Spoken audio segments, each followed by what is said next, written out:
Hi everyone, welcome back to the channel. Today we're going to be doing something a little bit different. We're going to be doing a study session.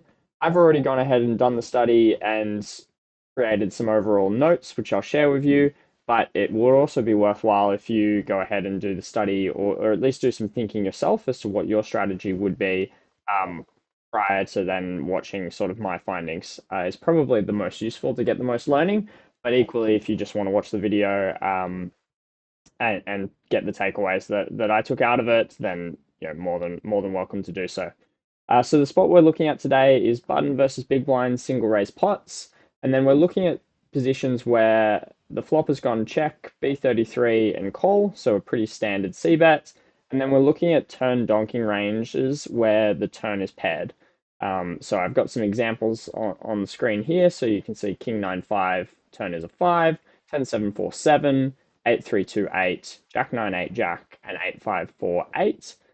We'll also be looking at some other textures as well, but those are just the sort of examples to prompt you all as to what we're thinking about. I suppose the questions that I want you to be asking yourself is firstly, what do you think your donking strategy is, both in terms of frequency and sizing?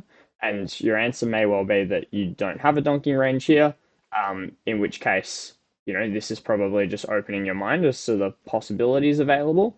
And I should say this content is probably positioned towards more experienced poker players. I think if you're closer to the start of your poker career, by all means still watch this video, but I don't think this strategy is necessarily needed to be implemented.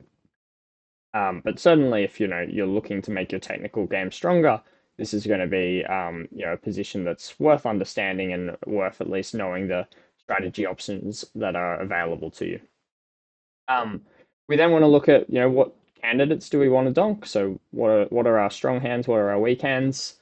And then also, I think important to this is, well, what's villain's response going to be when they face a donk, and then also tied with that is, are there any exploits available? So do we think there are particular ways that the pool's going to react, which is going to be not in line with the GTO response?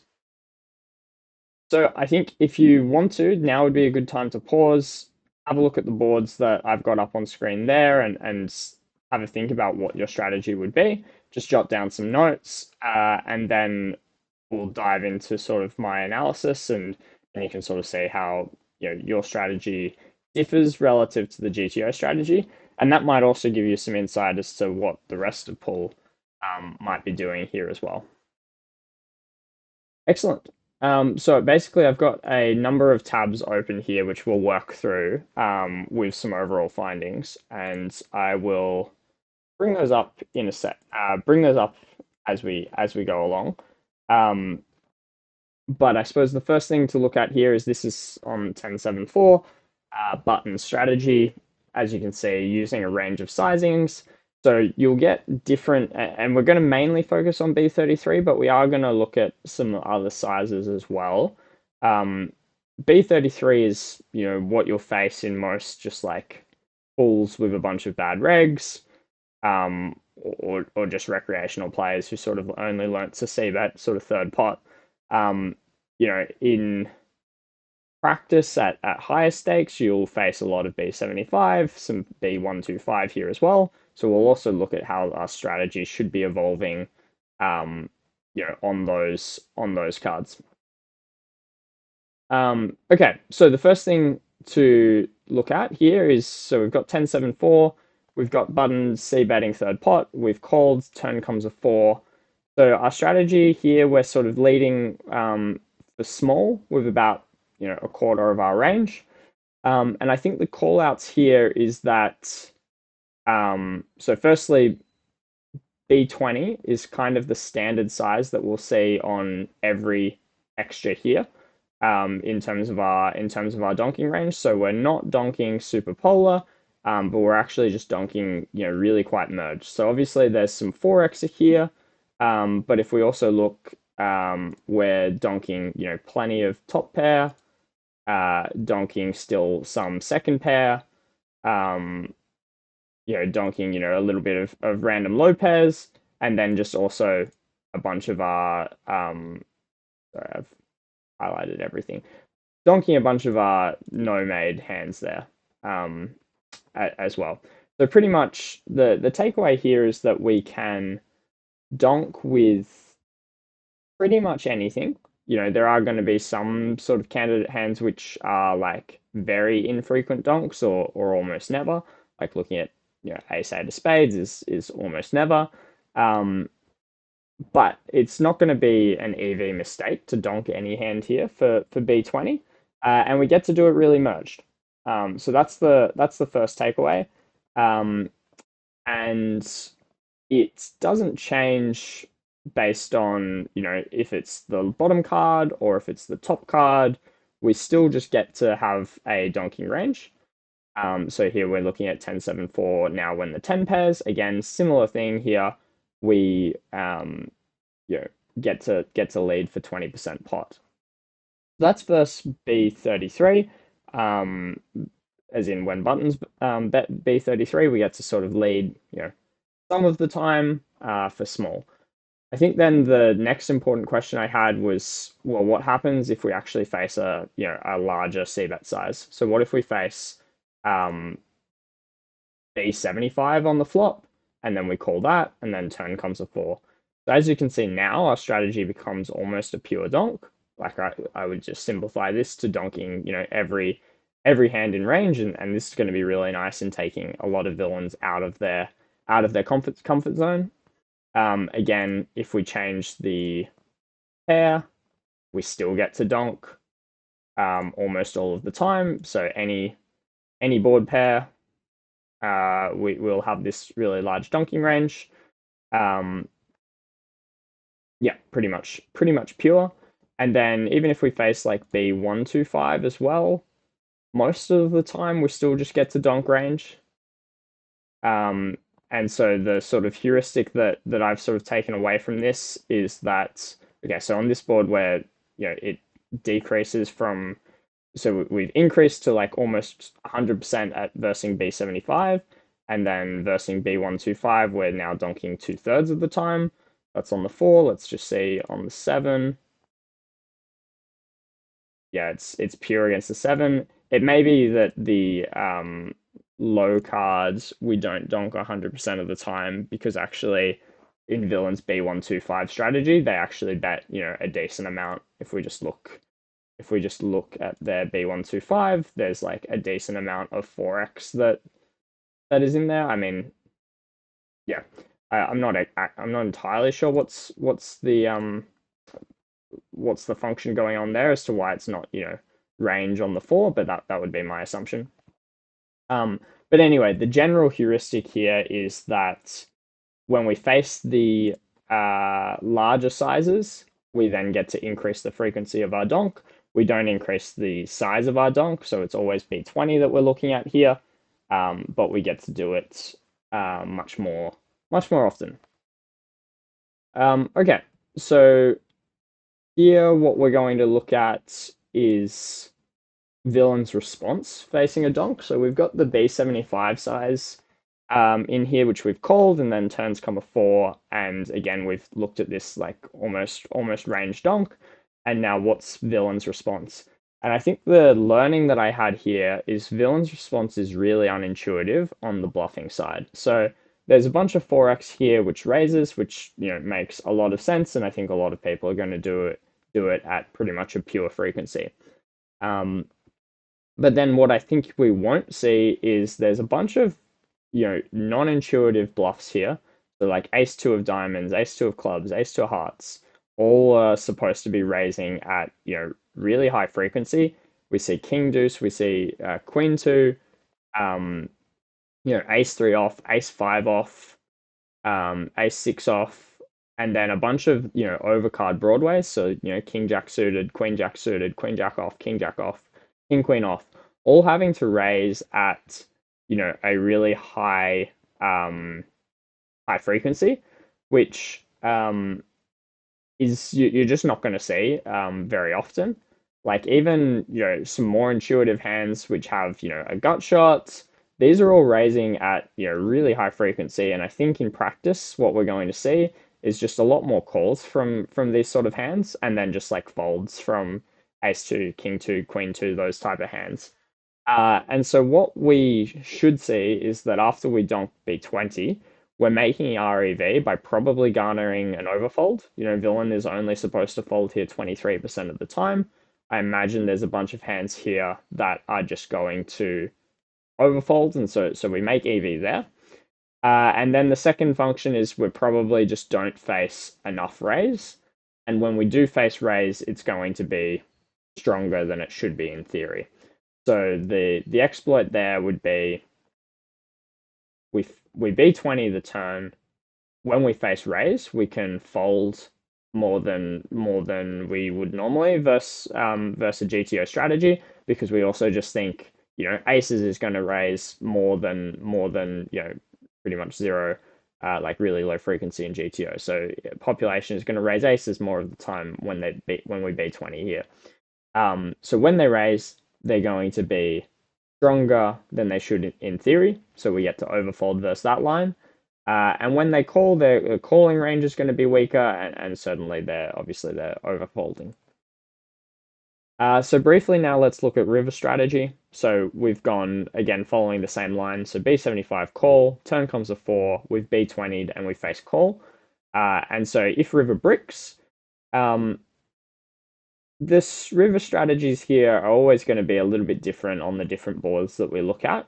But there's a general, I guess, our strategy on river is quite straightforward in that we just get to build our sizings around the strength of our value combos.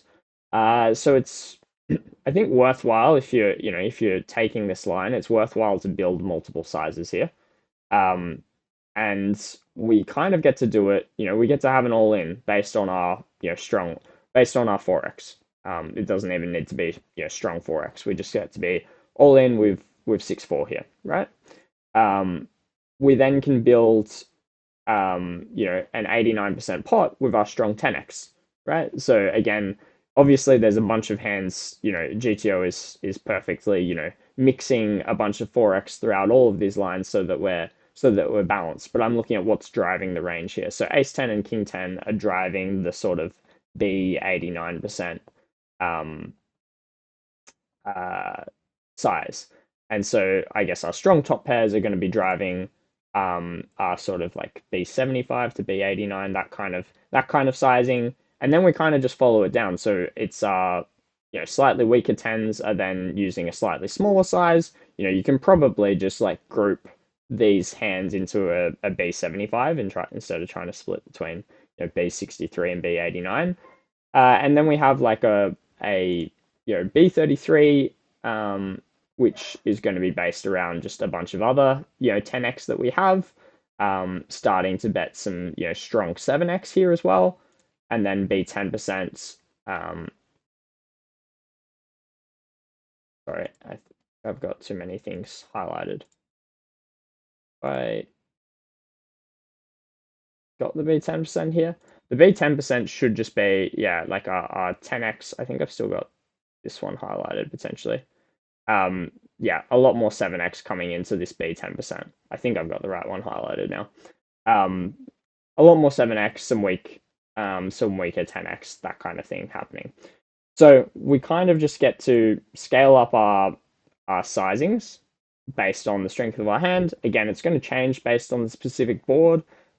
Sometimes we're not going to have an all-in as a sizing. So if river isn't a complete brick, so let's say it's an 8, we're not going to be using all-in, but we're just going to be using sort of an overbet instead, right? So we now build our 4x around an overbet, yeah, even sometimes using the 300% sizing,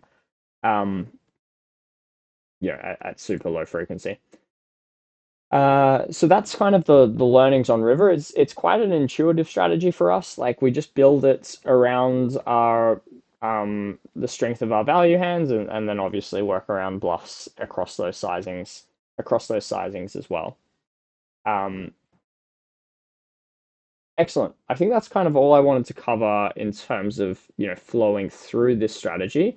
And now I suppose we'll just like look at some cases where this doesn't apply, this donking strategy. So Um, if you sort of look through the five hands that I showed, that I had up on the notepad before, there's a donking strategy available on all of those, but we can't do it on every paired texture.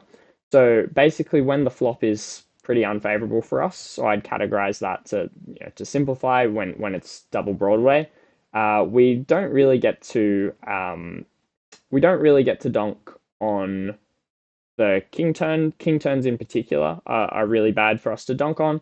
But even if this comes a four, our donking strategy is still like pretty infrequent, and so we can simplify this to just being a range check would be my suggestion. So it's like, yeah, we can donk at like some super marginal, super small frequency, but I would just simplify to never doing it. We do still get to donk if we face the sort of larger sizings. So if this goes B75 call, let's see if we get to do it at all. I don't think we get to do it on a king, but I could be wrong. Yeah, so still not doing it on a king. So that's kind of the no go zone. And then on the turn four, like, yeah, again, so as the sizing goes up, we get to do it more frequently. But I guess this is just because it's so unfavorable. Previously where we were looking at a range donk, now we're only looking at 25% of the time donking. So I think in general, it's the King X boards are probably the ones to avoid, and particularly avoiding when the king pairs on the turn after we've faced a small size. Again, if we face a medium sized c bet or a large sized c bet, the donking sort of comes back on the table. Uh, the other one I want to look at is, okay, well, does this still apply on monotone boards? Yes, is the answer. We do still get to have this range donk. Oh, well, not a range donk, but like we can donk any hand in our range. Um, on 8-3-2 here, I've got all clubs when turn comes an 8. So yeah, we do still get to apply this strategy on the monotone boards. And then the final thing I want to look at is well, what happens when the turn pairs, but it also brings a flush. So here we've got Jack 6-5, 5 turn not bringing a flush, and we can see sort of general strategy applies of small frequency donk, and let's look at the B75 line.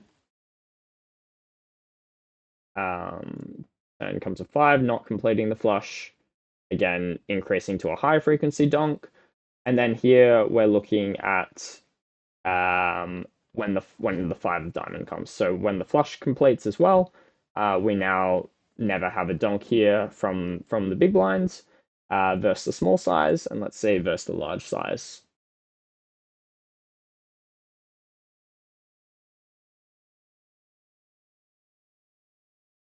Yeah, so super low frequency donk. So I would simplify this to we avoid donks when the flush completes on the turn, as just like a general principle. So I'll just bring this my sort of notes that I had up on screen so you can just get a quick picture of sort of the five like main takeaways that I had. And so just to recap, let me just zoom in a little bit. Yeah, so to recap, donkey strategy is going to be for B20. It's a merge strategy, so we can include any pairs, and we can donk most combos in our range at a non-zero frequency. Uh, we're going to want to donk more when we face an increased c-bet size. So basically, as soon as we're facing something larger than B33, we get to donk more. Uh, Villain's response is pretty unintuitive versus the turn donk, and it's unintuitive in the sense that it's quite easy to find the strong value raises, but it's quite hard to find the bluff raises. So we're going to think that overpairs trips are likely to fast play too much, and so we can overfold versus Villain's raise. And then on river, as we talked to, we basically just get to size our bets based on the strength of our hands or the strength of different combos in our range. So want to be using multiple sizes starting from overbet B75. We do often want to make sure we're including either like a B20 or a B10 as a block sizing as well.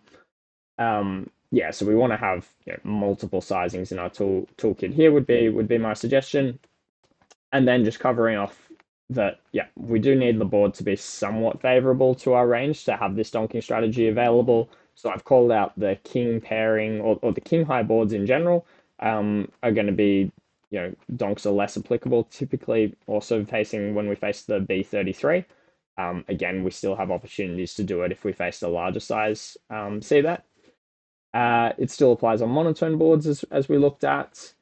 And then the final bit was avoiding donks when the flush completes on the turn, as a general principle. Okay, so that sort of wraps up a quick overview of the study session. Hopefully, you can take something out of this. As I said, I think if you are new as a poker and still sort of building out your fundamental, strategies, I think this is, don't bother with this. But certainly, if you're at a stage where you're, looking to enhance your strategy, looking to get new bet sizings into your toolkit, this is certainly something that I don't face very often. Um, yeah, like I don't face a small B20 on turn pairs at all.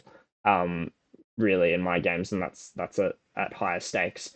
And certainly my sort of view of this prior to doing this study as well was looking to be much more polar, which I think would also be a viable a viable strategy. Like I think we can be polar here and just polar with our donks that is, and so use a bigger size at less frequency is probably also still viable, but it's not the GTO, not the GTO preference. So yeah, interesting to sort of see those learnings, and it's probably a strategy that can make some people uncomfortable, given that they won't have seen it before. Anyway, thanks for watching. If you got this far, please give the video a like, subscribe if you haven't already, and let me know if you liked this type of content, and I'll be sure to make some more of it. Alrighty, cheers.